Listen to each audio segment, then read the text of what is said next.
Sometimes the road to somewhere leads us to the middle of nowhere. All that we're running from seems to stay right behind us, while all that God is leading us to seems to be getting further and further away.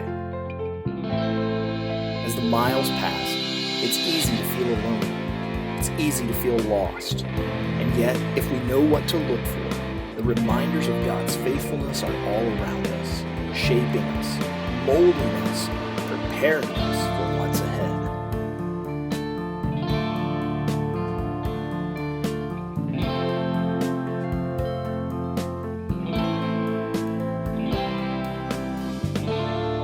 Sometimes the road to somewhere leads us to the middle of nowhere. The road can be hard. The road can seem to stretch forever.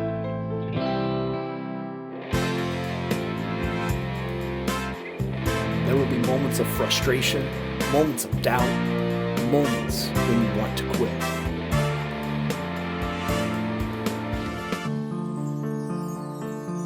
But as we learn to trust God and follow where He leads, we may just find that some of our best growth happens in the wilderness.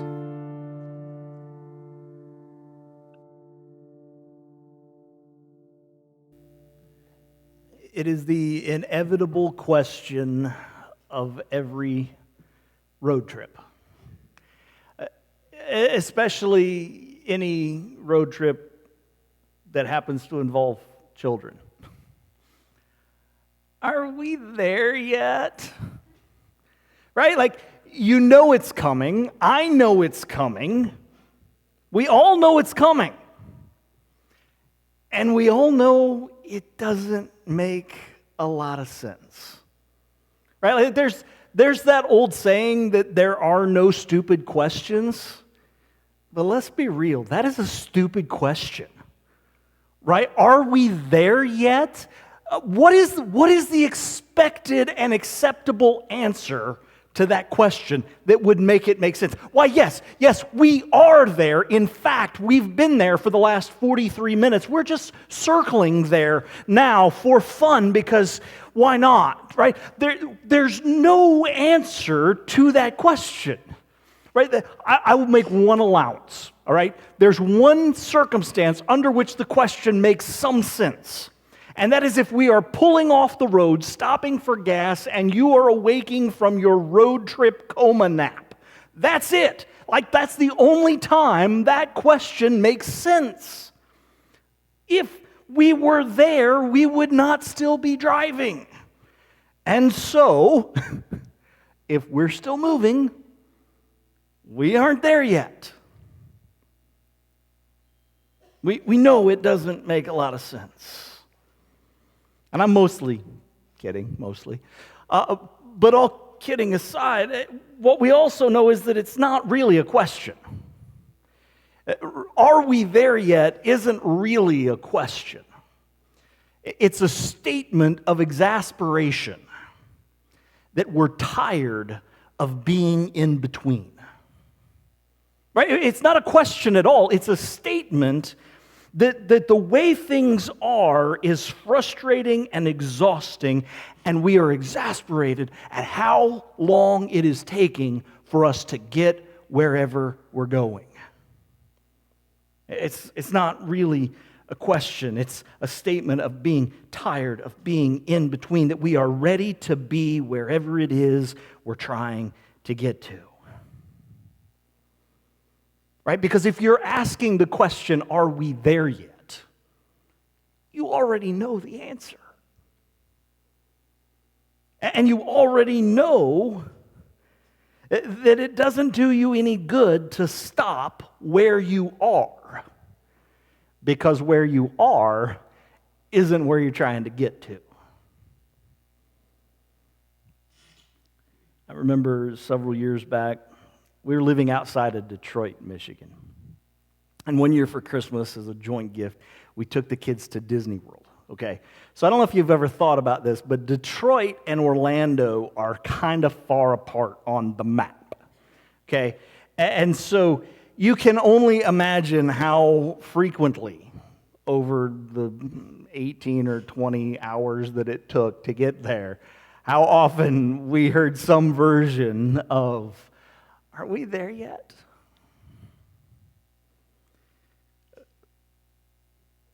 But we had set out for a destination, right? We had planned a trip on purpose, and so stopping somewhere else, just because we're tired of not being where we're going, only makes everybody more miserable than we think we already are. Right? Like, it would not have made sense for us, because we were tired of not being there, to just go, "You know what? Yeah, we're there," and pulled off the road somewhere in southern Kentucky. I promise that is not the happiest place on earth. And so it doesn't really make a lot of sense to do that. So let's see if we can take some of this and apply that to this conversation we're having about Israel's time in the wilderness. Okay, because as we started this conversation a few weeks ago, we saw where Moses runs to the desert. He's trying to find a place where he can hide, where nobody can find him. And instead, we saw how God stepped into that moment in the wilderness, in this miraculous encounter with a burning bush, and transformed the wilderness for Moses from a place where no one could find him to a place where Moses could finally find his purpose. And so, we want to press a little bit further into that idea. And the big idea that we want to tackle today is there in the teaching notes. If you follow along in YouVersion, we'll have it on the screen for you. You can jot some things down if it's helpful to you. The big idea that we want to look at today goes like this for us. Because the wilderness is often a place of purpose, it requires us to be a people of patience. Okay? Because the wilderness is often a place of purpose, it will require us to be a people of patience. Right? Let's think through the story as we have seen it thus far in this conversation. God brings his people out of slavery in Egypt for the express purpose to bring them into the land he had promised to their ancestors, the land that he had promised to Abraham, Isaac, and Jacob. And along the way, God is at work shaping and forming them into his covenant people. Okay, he's bringing them out of Egypt for an express purpose.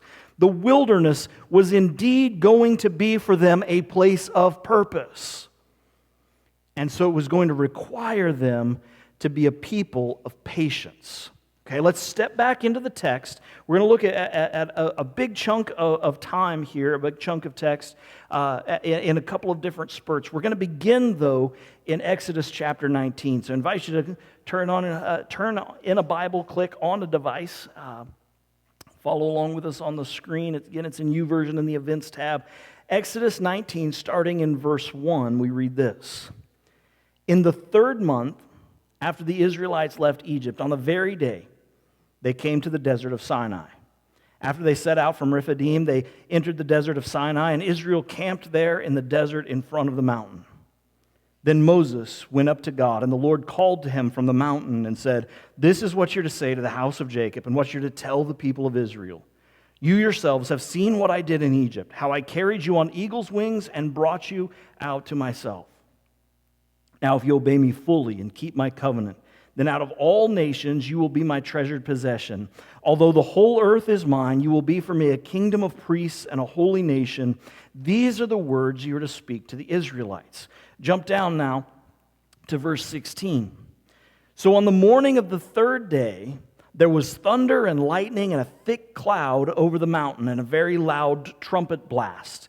Everyone in the camp trembled. If you were with us a couple weeks back and we see this dense cloud with thunder and lightning, a cloud that has fire within it, we know exactly what that is. It is the presence of God. So let's jump back in, verse 17. Then Moses led the people out of the camp to meet with God, and they stood at the foot of the mountain.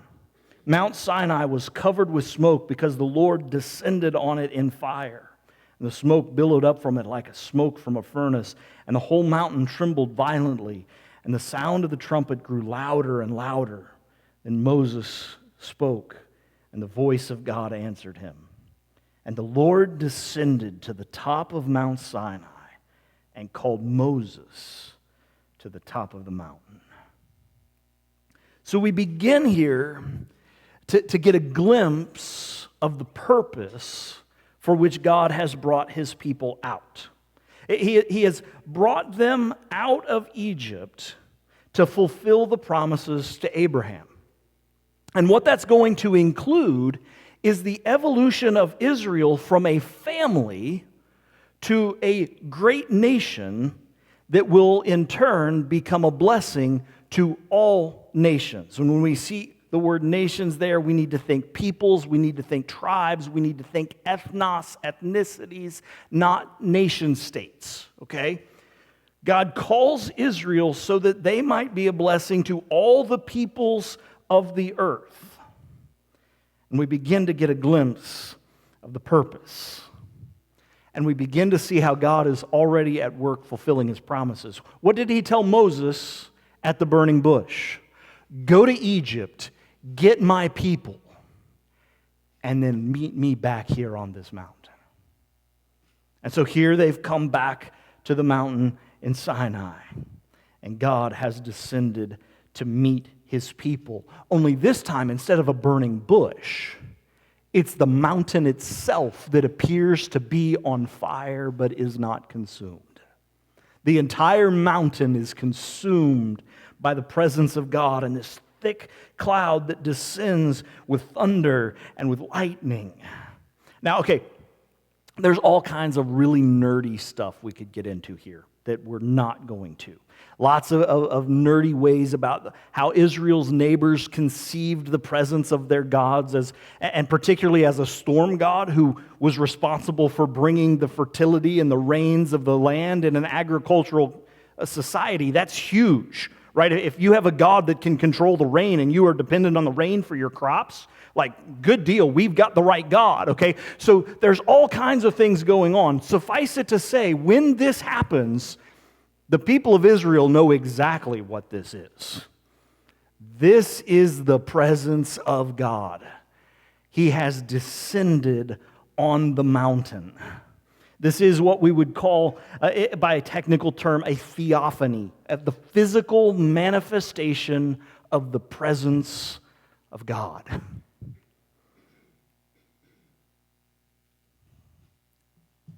And the people tremble in response. And Moses begins to make his way up the mountain when the voice of God invites him to come up. Now, we're going to have to skip ahead a little bit here, but there's a back and forth now over the next little bit.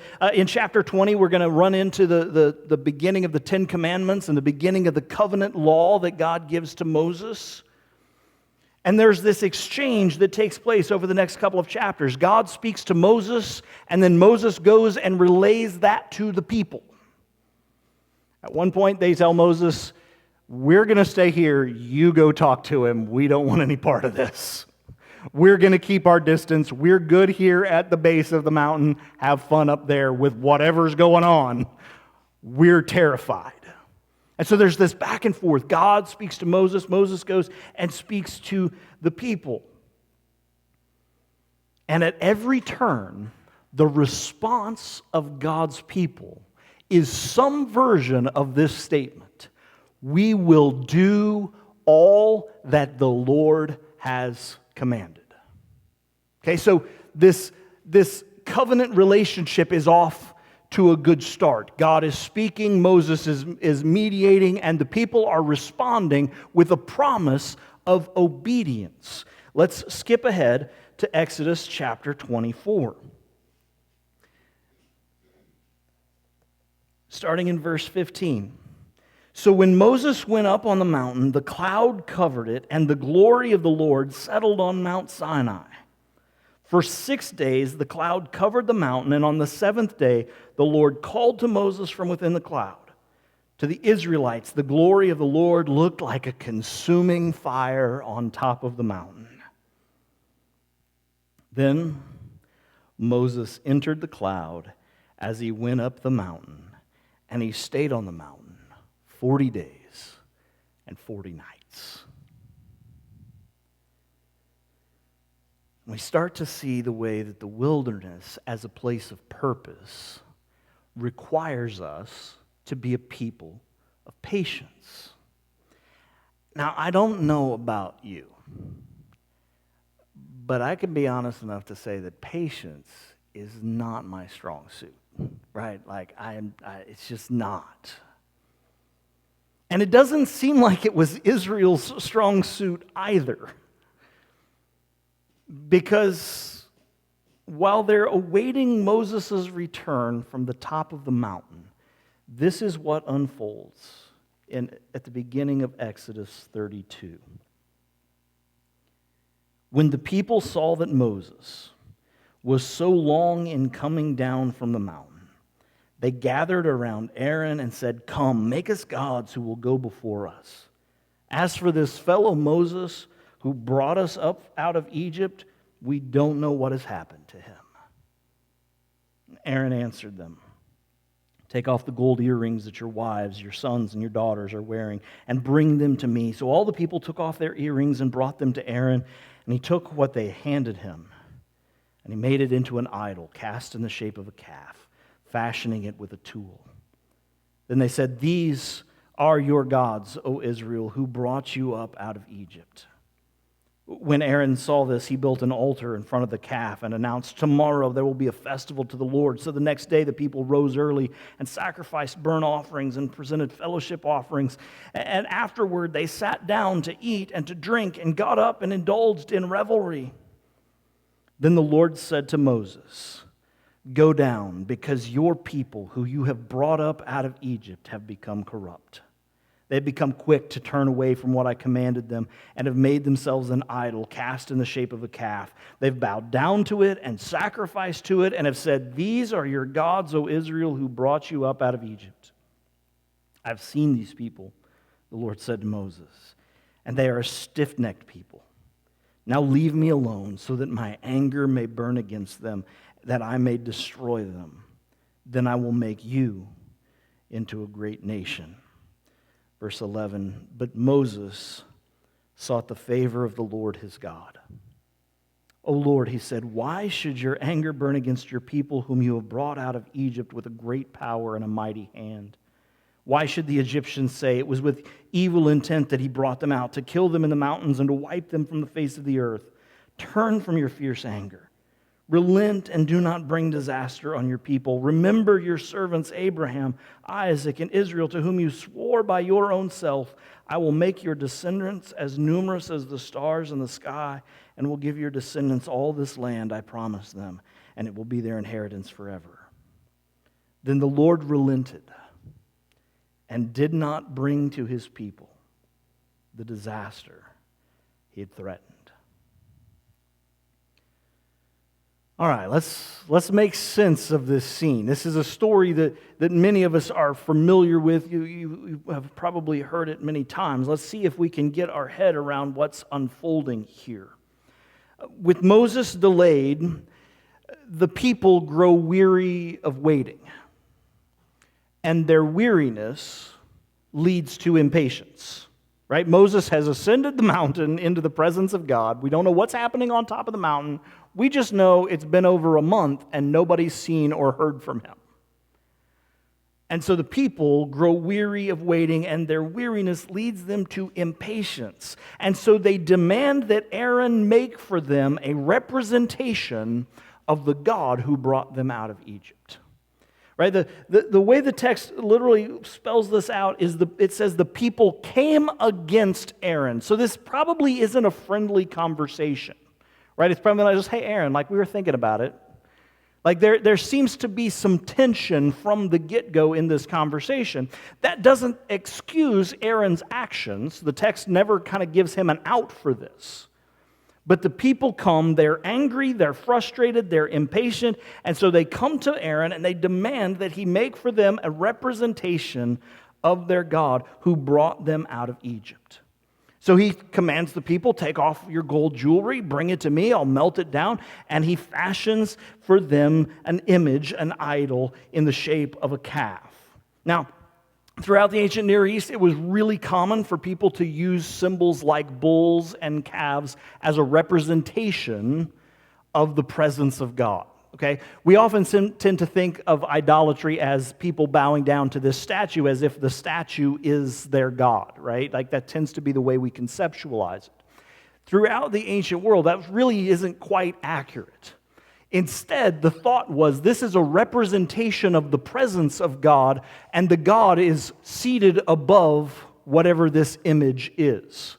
And so oftentimes it was bulls, it was cows, it was animals that would be bearing the presence of God. Does that make sense? We see what's happening, okay? So the people see this image, this representation of a calf, and their assumption is the presence of God dwells above it. Now, what really should tip us off to what's happening here is the way that Exodus 32 goes to great trouble to parallel what unfolds in these moments with what has been unfolding in the chapters just before this in the conversation between God and Moses on the mountain. Okay, in the intervening chapters that we kind of jumped past, God has been giving Moses instructions for how to build and design the tabernacle and the Ark of the Covenant. Which the Ark of the Covenant was to be what? The symbol of the presence of God with his people. It was fashioned like a throne. And Exodus 32 goes to great lengths to have this account of the golden calf echo the things that God has been saying to Moses on the mountain. To lay out these requirements for the true worship of God's people. And so the reality here isn't that Israel has abandoned the worship of their God for some other God. It's that they are buying into a counterfeit version of who God is and what he's like. They're saying, Aaron, make us a representation of the God who brought us out of Egypt, but we would really like it if he was more like we want him to be. We're tired of waiting for God to reveal himself on the mountain. So Aaron, let's just skip that step. And you give us a God who's more to our liking, who's operating more on our timetable. Who's willing to be more what we want him to be. Oftentimes we think about idolatry as worshiping a false god, a different god, but idolatry rarely attempts to lead us to a different god. Far more often for us, it draws us to bow down to an idea about God who is more like we wish he would be. All of this tragedy gets heightened by the fact that this scene is unfolding where? At the foot of the mountain, where Moses is meeting with the true, genuine, and real presence of God. The tragedy here should not fall lightly on us. Aaron sees the way the people respond to this image. And he declares, tomorrow we will hold a festival and a feast. And we get more echoes. We get more echoes of the way that the description of how the feast of the Passover and the feast of unleavened bread was just laid out for Moses. The people are to rise up early. They're to bring their offerings and their thank offerings. And we begin to hear these echoes again of this counterfeit representation of what God is like. And the people hold a feast. They bring their offerings. They eat and they drink. The text says they get up to participate in revelry. It's a word that may just mean jest. It's related to the word for laughter, okay? But it also is a word that can carry some sexual connotation to it. It has that meaning when the scene at the end of Genesis, when Joseph is in Potiphar's house, and Potiphar's wife accuses Joseph of sexual assault. She says, he came here to make sport of me, is generally how we translate it. Because we're kind of funny about using heavy sexual assault language in the text of Scripture, right? So we kind of tone it down a little bit. But that's clearly what she means. It's the same kind of idea. And so there is all sorts of things that just don't quite align with who God is and what He's like. But it's being devoted and given in His name. And so we have this situation where while Moses is on the mountain, learning from the mouth of God what it will mean for these refugee slaves to be made His chosen and holy people. While that is happening, the people are in the camp, deciding that they have waited long enough. God may have a purpose, but they have run out of patience. And as for this fellow Moses, who can say what's happened to him? But Aaron, there's a reason none of the rest of us wanted to go up there. We begin to see why being a people of patience has such an impact on pursuing the purposes of God. Because impatience will tempt us to fashion a God for ourselves when God is fashioning us as a people for Himself. Right? Impatience will tempt us to try to speed things up, to fashion a God that we make for ourselves, at the same time that God is fashioning us to be a people for Himself. When you're in the wilderness, guys, often we want to rush through the formative work that God longs to do in us. Right? We've said this throughout this conversation. The wilderness is usually a place we don't enjoy. We don't want to be there. It feels aimless. It feels in between. It feels lonely. We feel abandoned.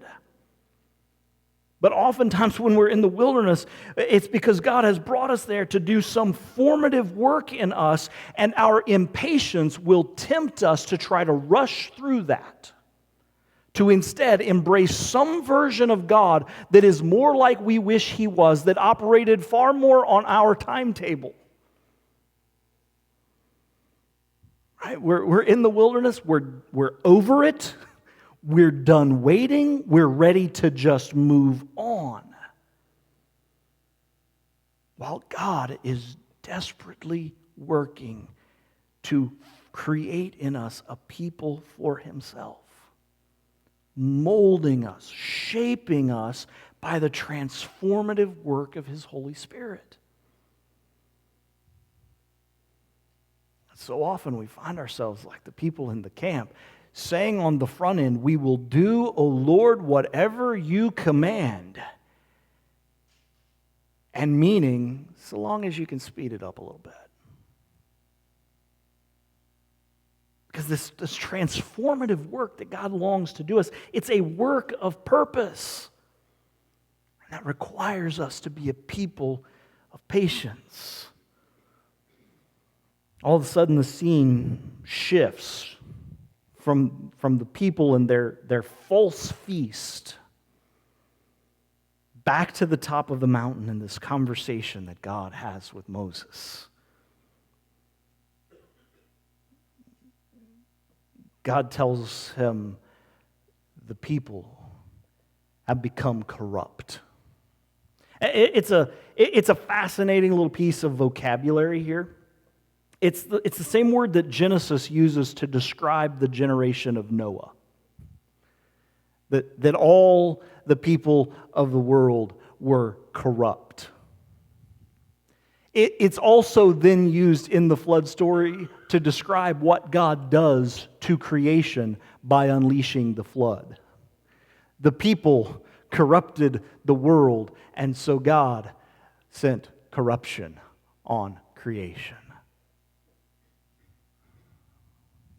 It's also the word that Deuteronomy uses repeatedly to talk about idolatry and its outcome.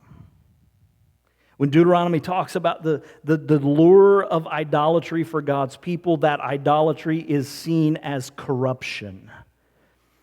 And the promised outcome for God's people is their corruption, their destruction. We should not take this moment lightly in the life of God's people. God tells Moses the people have become corrupt. But that doesn't quite say it the way the text says it. He says, Moses, your people, who you brought out, have become corrupt. Now, if you've been tracking through this series, if you're familiar with the book of Exodus, how does God continually and intentionally refer to Israel? I have heard the cry of my people, who I will bring out, the ones I have come down to rescue them. God has intentionally, throughout the journey of the Exodus so far, referred to Israel as my people, my treasured possession. And in this tragic moment, when the people are willing, in their impatience, to trade the true, genuine expression of the presence of God for a counterfeit version that they can control and manipulate, God distances himself from them and says, Moses, your people have become corrupt. So much to the point that God tells Moses he's ready to wipe them out and start over with Moses. It's Moses, I'm done with these people. I will make you into a great nation. I will adhere to my promises. But this isn't it.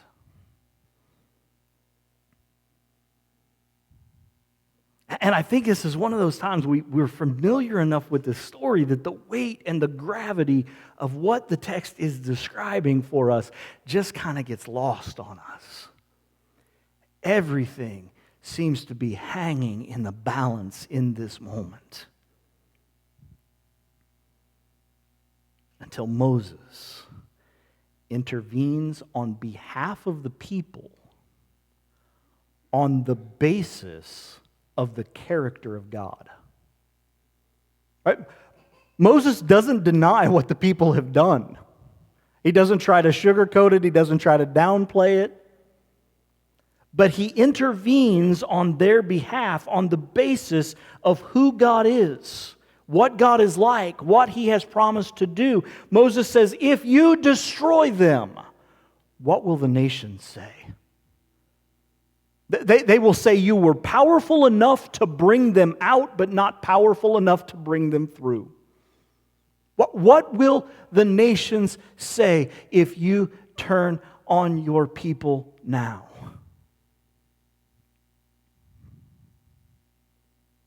Sometimes surviving the wilderness is far less about us than we think. A lot of times surviving the wilderness is about revealing the character and nature of God for anyone who might be watching.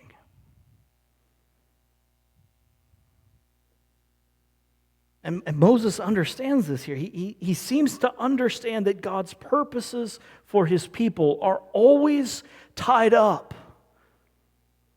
in this idea that they exist so that the nations, again, the tribes, the peoples, the ethnos of the world will truly know him. Moses says, Lord, if you destroy them, what will the nations say? Not about Israel, but about the God who promised to deliver them. And so God relents. If we were to keep reading and had the time to continue working through the text, what we would see is that this moment is not without consequences, however. Moses does go back down the mountain, and when he sees the revelry, he sees with his own eyes the corruption of the people and just how bad things are, how they have made a mockery of the commands that God has been giving him on the mountain. He throws down the stone tablets that contained the handwriting of God, and he destroys the golden calf. And he rallies the Levites to his side and commands them to go throughout the camp and to slay everyone who was leading this rebellion. And for all those who remain, God brings a plague on the camp of Israel, seemingly saying to them, if you want to act like the Egyptians from whom I delivered you, I will treat you like the Egyptians. And a plague falls over the camp.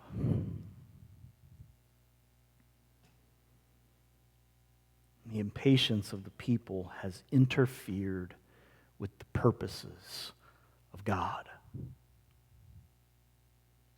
But the faithfulness of God, who He is, what He is like, what He has promised to do, triumphs in the end.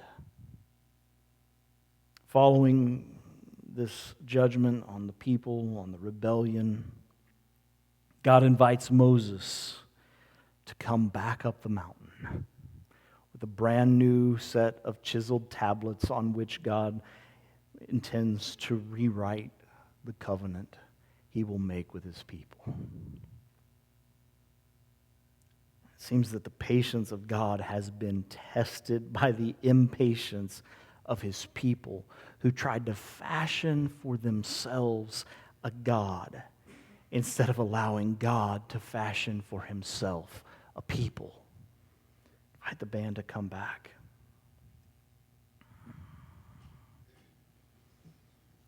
When you find yourself spending time in the wilderness, it's hard. Right? Time in the wilderness, the days seem incredibly long, and the nights can feel incredibly lonely. But so often, when you find yourself in the wilderness, God has brought you there on purpose. He has brought you there for a purpose. And because the wilderness is often a place of purpose, it will require you to be a person of patience. So, church, if you find yourself in a season where you feel stretched, where you feel like no matter what you do, every move you make, every place you turn, you are being tested, you are being pressed to your limits, don't try to hurry through it. If God has brought you into that season for a purpose, resist the temptation to try to seize control, to try to fashion for yourself a God. Instead, give the Holy Spirit the necessary time to fashion you into a vessel for Himself. Pray with me.